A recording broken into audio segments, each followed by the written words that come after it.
Hairy nose cam time, even though I shaved. You're probably saying to yourself, Barry, you're an unusual board game reviewer, and you'd be right. And you're probably saying to yourself, Barry, you don't do many videos a year. And again, you'd be right. Now, why don't I do many videos a year? Well, because I work. And this is where I work. Outside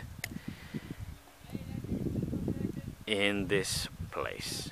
Yes, me, I look after all these vineyards 9 months a year, which I think qualifies me as the perfect person to review a new game called Viticulture.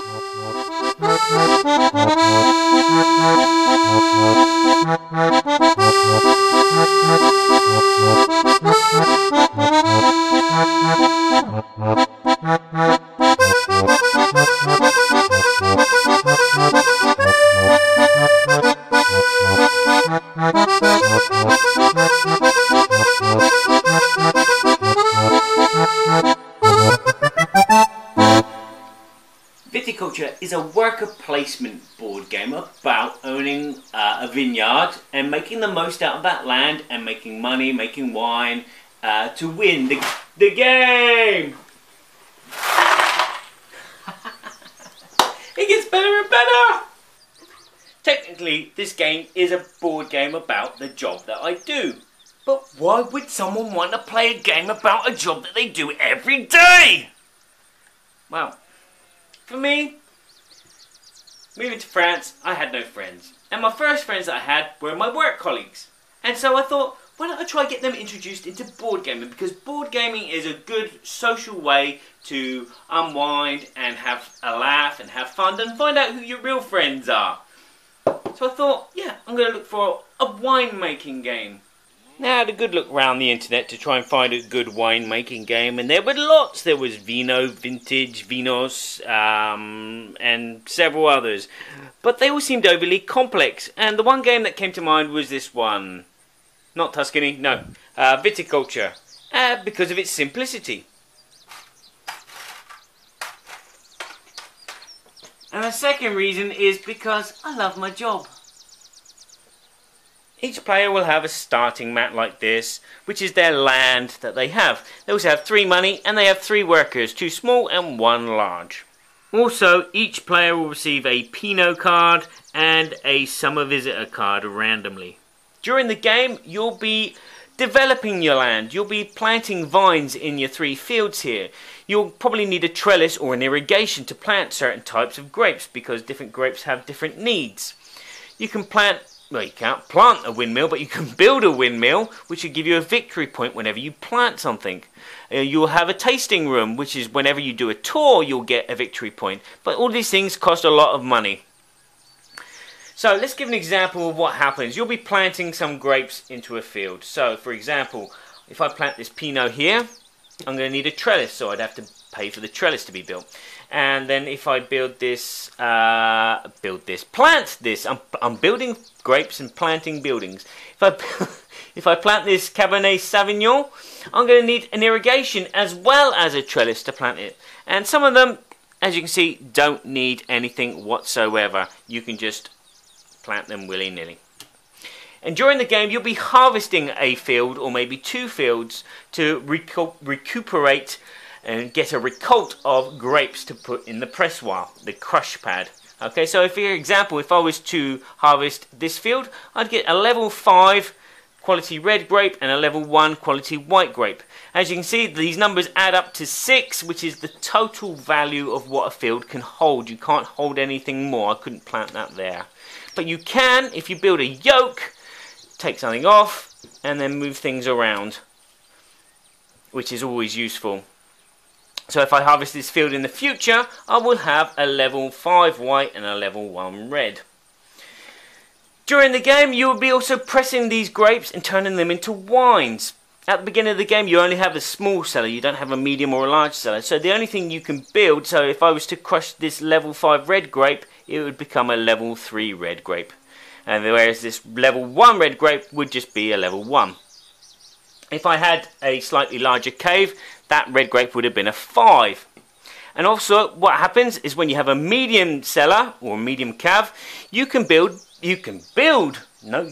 make sparkling wines and bubbly sparkling blush wines, rosés as they're known here. And that's just the basic combination of two colours. So for example, if I combine a white 5 and a red 1, that makes 6, and that makes a rosé 6. Again, a champagne would be a combination of 1 white wine and 2 red wines to make a champagne. But as you can see, you need a large cellar. The players' individual player boards are a safe zone where you will not be attacked in any way. You just go about and do the jobs that you want to do. But the main player's board is where all the conflict will be, because you'll be placing workers in spaces and you'll be fighting for positions for jobs that you want to do on your turn. And sometimes it can be really annoying. You want to plant some grapes but you can't because all the spaces are taken up. Let's have a closer look at some of these zones and what they do. The game is broken down into rounds, and each round is a year, and each year starts with spring. Spring is this wake-up track where players will be going in an order and deciding what time they want to get up. If they want to get up early, they will be the first person to put one of their workers onto the board. If they want to get up late, they will be the last player to put their people on the board and may miss out on spaces that they really want, but they will get quite a significant bonus. So for example, if you wanted to be the last person to play, you get an extra worker to play with. If you were in the middle here, you'd get an extra money, and as you're first, you don't get any extra bonus whatsoever. Now let me do a quick comparison with the game and my job. In spring, we'll be finishing the tie, which is the pruning, and moving on to the liage, which is attaching the vines to the cables of like a trellis, so the vines do not move and they are secure through all weathers. With the buds starting to shoot, you go into the abortionage, which is the removing of buds and branches which is growing in positions that you do not wish them to grow. And also in spring, there'll also be the relevage, but I'll go through that in summer. In the summer, you'll be able to do some of these actions with the yellow circles. Each action has 3 circles, and that's for depending on how many players there are. So in a 2-player game, you will only be able to use the first circle, whereas in a 6-player game, you can use all 3. They also have these little bonuses in the middle which let you give money or extra victory points, or draw extra cards, or plant extra vines. So basically, on your turn, you'll be going, oh, I want to do this. So on that action, you'll be able to draw a vine card, and that goes into your hand. And then later on, you'll be wanting to plant that vine card onto your little piece of terrain. You may want to go on a tour and get some money. You'll recuperate 2 money, but if you're on that space, you get 3 money. You may wish to build a structure, so you may wish to build a trellis, or you may wish to build a windmill, or upgrade your cave, your cellar. That's the English word. You may wish to sell any of your grapes that you've harvested already, but you don't want to make it into wine and just get some money for it. And up here we have visitor cards. You'll see what happens in autumn. In the summer, there's the continuation of the relevage. The relevage is holding the vine in a position, an upright position, to keep it tidy. So 2 cables are pinched together very firmly and hold the vine in a nice straight line. Then there's the essimage, which is basically cutting off the branches which grow too long, branches that shoot out from the side, and so you have these really neat, clean, tidy vine roots. In the autumn, you get to draw either a summer visitor card or a winter visitor card. Now these can be played in their respective time zones, so like in the summer for a summer card and winter for the winter card, and each of these gives you kind of like a little special power. For example, this ornithologist, if you pay 3, you can upgrade your cellar to the next level. Now the first cellar costs 4 and the second cellar costs 6, so if you've already built your second cellar, the medium cellar, To build that, it costs half the price, so that's a bonus. Some of these guys let you do 2 actions that you can't normally do. So like this one will let you draw an order card and a winter visitor. Or some of them may even let you draw a plant card and also plant it. Then autumn comes, and all you're doing in autumn is just waiting for the grapes to mature, ready for picking, and then you have your harvest. As soon as they're harvested, they're rushed off to a pressoir where they are crushed and then turned into juice and then run into a storage, so they are stored and kept as a fine grape juice. And then we go into winter. Winter is these blue circles. So as you can see, you can play your winter visitor card here, your summer visitor card there for the summer, but only in those time zones.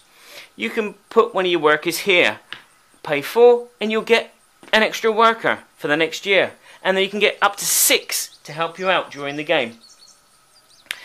If you go here, you can harvest one of your fields, or 2 of your fields if you go on a special action space. You harvest 2 fields, you turn your grape cards into actual grapes on your crush pad, and then you go here and then you turn your crushed grapes into wine and add them to your cellar.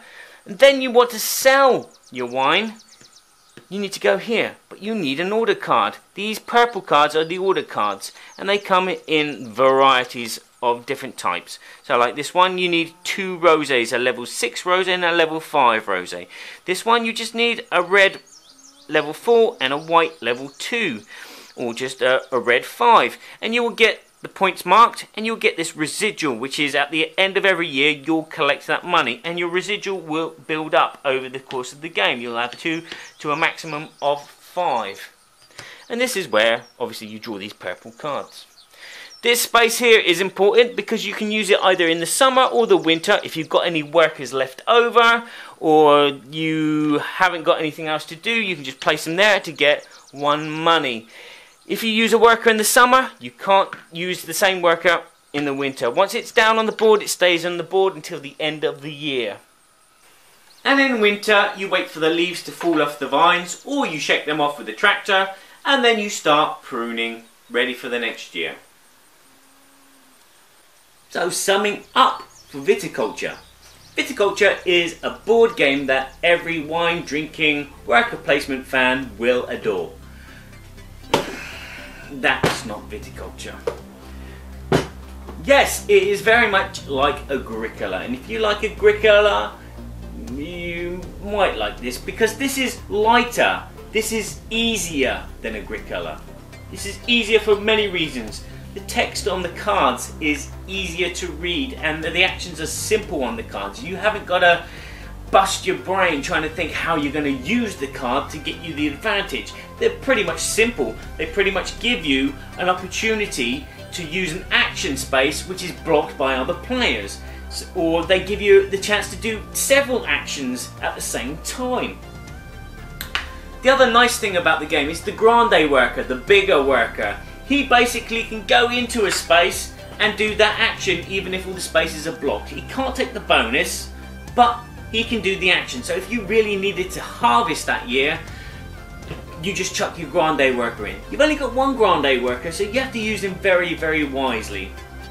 The other nice thing is the simplicity of the game. All you have to do is get some vines, plant them, harvest them, turn the grapes into wine, sell the wine to get points and money, and win the game. The game is very, very, very simple to learn, and it's written here. It's written here how to play the game. The artwork is beautifully rustic. This board is double-sided, so you have all the text on one side, and on the back side it's clear, so you can play in other languages if need be. It's the same with the player boards. They turn over, oh, there's no text, so you can play a clean version, and it's clean anyway, even with all that text on. The insert of the box, everything fits in beautifully. There's plenty of space for expansions. All the wooden components that you get in the game are fun to play with, right from the bottle down to the little cock.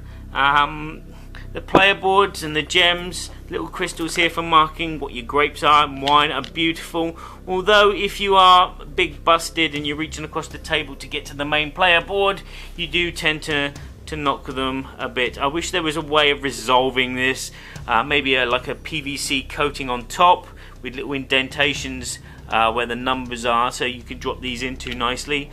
Or maybe if the board itself was embossed, so there was a little drop zone if it was like a double layer piece of card where the top layer's got a hole in it. Okay, these, I like playing with these. These are nice to play with, these little crystal things for marking, nice and smooth. The money is okay. If I was you and you're feeling good to yourself, I would upgrade to the metallic. It's a nice quality metallic coin, that is, and it's fun to play with and chink at the table. The rulebook, pretty small, very clear. After reading it once, you understand how to play the game. You don't even need to reference it, and if you have to reference it, there's a reference sheet here, which is on a nice big sturdy piece of card, and it just tells you everything perfectly there. So once you've read the rules, all you need is the reference sheet for your first couple of games, and afterwards you just plain sailing. The game itself, it plays relatively fast. It plays well with all numbers from 2 to 6 quite easily. The game speed, it starts at a moderate, nice pace, smooth, and then it steps up a gear, and at the end of the game, before you know it, it's finished. Someone has crossed the threshold of 20 points and the game is over, and you're cursing yourself because you wish you were watching what they were doing and you would have won. Ooh, maybe next time you'll win. If there's one thing bad that I have to say about this game, it is these cards. And it's not the fact that they're glossy and they slide about everywhere and then the piles just become just a heap of cards everywhere. It's the fact that you're drawing random. I love this game. This game has such a great feel for what I do out in the vineyard.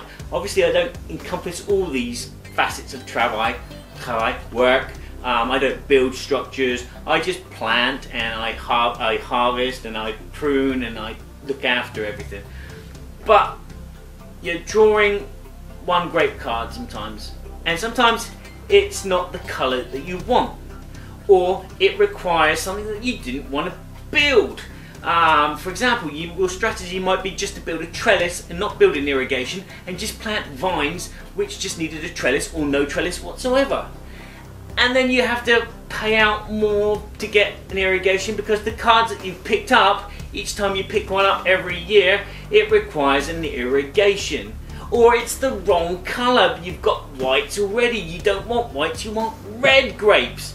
Now any vigneron knows what seepage of grape that they want before they start planting a vine, and because they know what wine they want to make.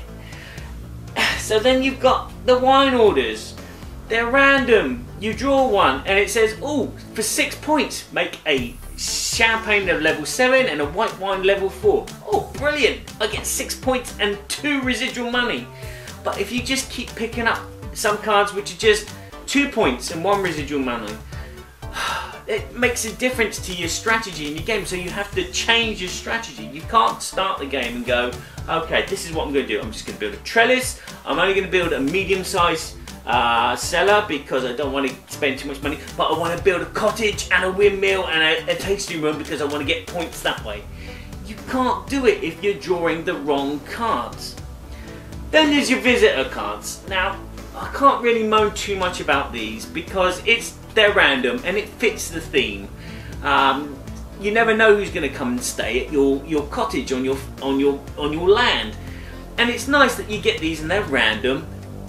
But again, the randomness can bulk your game down. You keep drawing cards which are no good to you. At the beginning of the game, if you draw, say, the broker, who transforms your money into points, you've got no money at the beginning of the game because you've used it to build your trellis, to start planting. And then you don't get any money until you sold some wine, or you made a tour, but you can't do a tour because everyone else has taken the tour space.